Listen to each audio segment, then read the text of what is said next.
Hello my dear students, इस प्रश्न पत्र के साथ मैं आपके सामने हूँ। याद रखिएगा, ये प्रश्न पत्र को ध्यानपूर्वक आप पढ़िएगा और ध्यानपूर्वक पढ़ने के बाद आप पूछे गए प्रश्नों का निर्देश के अनुसार उत्तर दीजिएगा। ध्यान रहे, निर्देश को बड़े ध्यानपूर्वक पढ़िएगा। जितना पूछा जाए उतने ही प्रश्न का जवाब देंगे। ख्याल करेंगे, बहुविकल्प टाइप के क्वेश्चन आपके पेपर में बहुत ज़्यादा होंगे और बहुविकल्प टाइप के क्वेश्चनों का आंसर लिखते समय आप क्वेश्चन नंबर का कौन सा क्रम सही है उसको लिख करके और उस आंसर को भी लिखिएगा। ये लिखने का सही तरीका होता है। जैसे आपके प्रश्न पत्र में क्वेश्चन नंबर 1 और 2 ये दो क्वेश्चन आपके अपठित के हैं, एक गद्य का है, एक पद्य का है। इनके क्वेश्चन का आंसर आपको मेन एक्सटेट में मिल जाएगा। लेकिन एक बात का ख्याल करेंगे कि आप 10th का एग्ज़ाम देने जा रहे हो, तो ये नहीं कि क्या नाम है कि आंसर को जो सटीक आ रहा है वो इसी को हम समझ लें। उसका भाव क्या आ रहा है, कभी कभी भाव के आधार पर उस क्वेश्चन का आंसर होता है। मतलब कभी के कहने का मतलब, जैसे भारतेंदु के जीवन का उद्देश्य क्या था। अब भारतेंदु के जीवन का उद्देश्य यदि आपके इस अवतरण में कुछ साफ सुथरा न दिया हो या दिया भी हो तो उसका भाव निकालिए कि उसका मेन भाव क्या था, उनके जीवन का उद्देश्य क्या था। जब आप पूरे एक्सटेट को पढ़ोगे तो आपको जानकारी मिल जाएगी, तो उस आधार पर उसका आंसर देंगे, न कि डायरेक्ट आंसर मिल गया तो चलो उसी को लिख दो। आप उस बात को समझिएगा और उस समझ करके तब उसको आप लिखने का। जैसे भारतेंदु के जीवन का उद्देश्य देश का विकास करना, मार्गों को साफ करना, हिंदी भाषा और साहित्य की उन्नति और भारतीय संस्कृति का विकास, ये 4 है। तो हो सकता है कि इसमें से 1 से 2 आंसर ऐसे आ सकते हैं जो आपको लगते हो सटीक। तो दोनों में से मेन कौन सा हो सकता है? हो सकता है एक ही आंसर सही हो। तो आप उसको दिमाग में अच्छे विश्लेषण करके तब आप उस क्वेश्चन का आंसर देंगे, मुझे उम्मीद है। आप उस भाव को पढ़िएगा, भाव के आधार पर निकालिएगा। यदि भाव एक ही बन रहा है तो आप उसी को आंसर मान लीजिएगा। लेकिन यदि उसका 2 भाव बन रहा है तो जो मेन भाव होगा वह उस क्वेश्चन का आंसर होगा, आप दिमाग में रखेंगे। इसके अंतर्गत 5 क्वेश्चन आपके पेपर में दिए गए हैं और 5 क्वेश्चनों को सही ढंग से, 5 से नहीं बल्कि 10 क्वेश्चन दिए गए हैं। 10 क्वेश्चनों को सही ढंग से आप पढ़ेंगे। कुछ उससे मिले गए हैं, कुछ व्याकरण टाइप के क्वेश्चन हैं। उस क्वेश्चनों को ध्यान में रख करके आप क्वेश्चन को सॉल्व करेंगे। क्वेश्चन नंबर 2 में भी यही बात है। क्वेश्चन नंबर 2 अनसीन पैसेज है। अनसीन पैसेज को सही ढंग से पढ़िएगा और अनसीन पैसेज को पढ़ने के बाद क्वेश्चनों का आंसर आपके सामने एकदम साफ दिखलाई देगा। आप उन क्वेश्चनों का आंसर उस आराम से कर डालिएगा।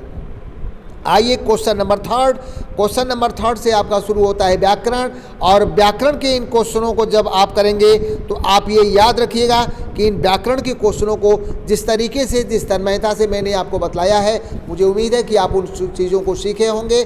आप ये क्वेश्चन नंबर 3 में संयुक्त वाक्य आपसे पूछा जा रहा है कि इसमें संयुक्त वाक्य कौन सा है, तो आप उस संयुक्त वाक्य को देने का प्रयास करेंगे। उस संयुक्त वाक्य में कौन सा इसमें से संयुक्त वाक्य है, आप संयुक्त वाक्य को पहचानने का तरीका आपको पता है, उस आधार पर आप संयुक्त वाक्य को खोज लेंगे। ठीक यही क्वेश्चन नंबर 4 में आपके पास आ सकता है। क्वेश्चन नंबर 4 में भी आप सही आंसर ढूंढ लीजिएगा। ख्याल कीजिएगा, जो व्याकरण के क्वेश्चन होते हैं उसमें मात्रा का तो शुद्धियाँ या शब्दों की शुद्धियाँ भी हो सकती हैं। उन बातों को नज़रअंदाज करते हुए आप मेन चीज़ को, हो सकता है हो भी सकती हैं, नहीं भी हो सकती हैं, उन बातों को अपने दिमाग में रखते हुए उन क्वेश्चनों को सॉल्व कीजिएगा। आपको तीनों वाक्यों की पहचान मैंने आपको बतला दिया था, उस पहचान के आधार पर इन क्वेश्चनों का आंसर कर लीजिएगा। अब आपके सामने क्वेश्चन नंबर जो 4 है, ये आपका वाच्य से संबंधित है। वाच्य में आपसे ये पूछा गया है, मुझसे गाया नहीं जाता में कौन सा वाक्य दिया है, वाक्य नहीं बल्कि वो वाच्य है, ये कौन सा वाच्य है, उसमें से आप सही आंसर दे दीजिएगा।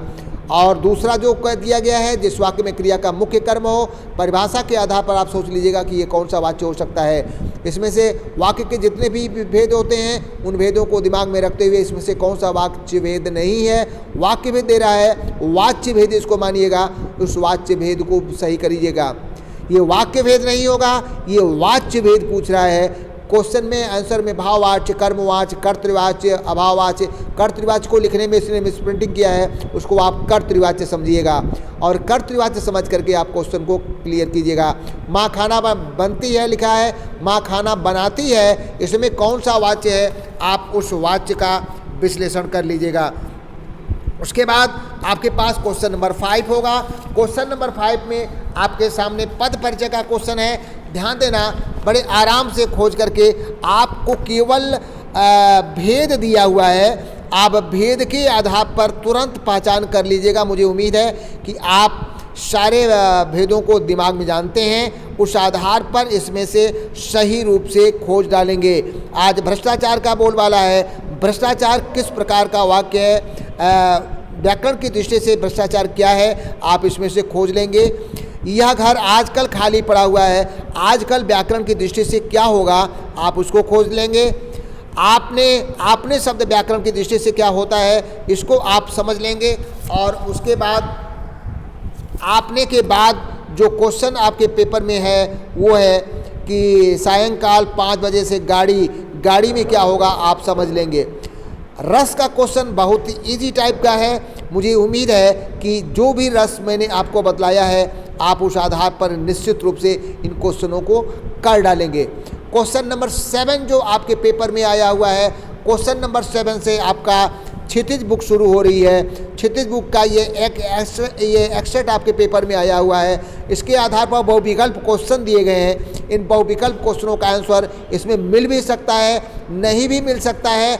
आप अपने दिमाग के आधार पर, अपनी सोच के आधार पर या इस अवतरण के आधार पर उन क्वेश्चनों का सही विकल्प अपनी कॉपी में क्रम वाइज जरूर लिखिएगा। आप क्वेश्चन नंबर यदि 1 डाल रहे हैं कि लेखक ने बाल गोविंद भगत को साधु क्यों कहा है, तो इसका जो भी विकल्प सही है, क सही है तो क लिख करके वे साधु के समान दिखते थे, कॉपी पर लिख दीजिएगा। ख सही है तो ख डाल करके उसको डाल दीजिएगा, मतलब जो विकल्प सही है उसको आप डाल देंगे। क्वेश्चन नंबर इसके बाद आएंगे क्वेश्चन नंबर 8। क्वेश्चन नंबर 8 भी आपसे केवल बहुविकल्प टाइप का क्वेश्चन है। दोनों क्वेश्चनों में से जो विकल्प सही है आप उसको खोज लेंगे। क्वेश्चन नंबर 9 में हमारे हरिहारिल की लकड़ी, आपसे मैंने कहा था कि ये बड़ा महत्वपूर्ण कविता है, इस कविता को आराम से पढ़िएगा। जो भी विकल्प इसमें सही है उस विकल्प को अपनी कॉपी पर क्रम सहित उतार लीजिएगा।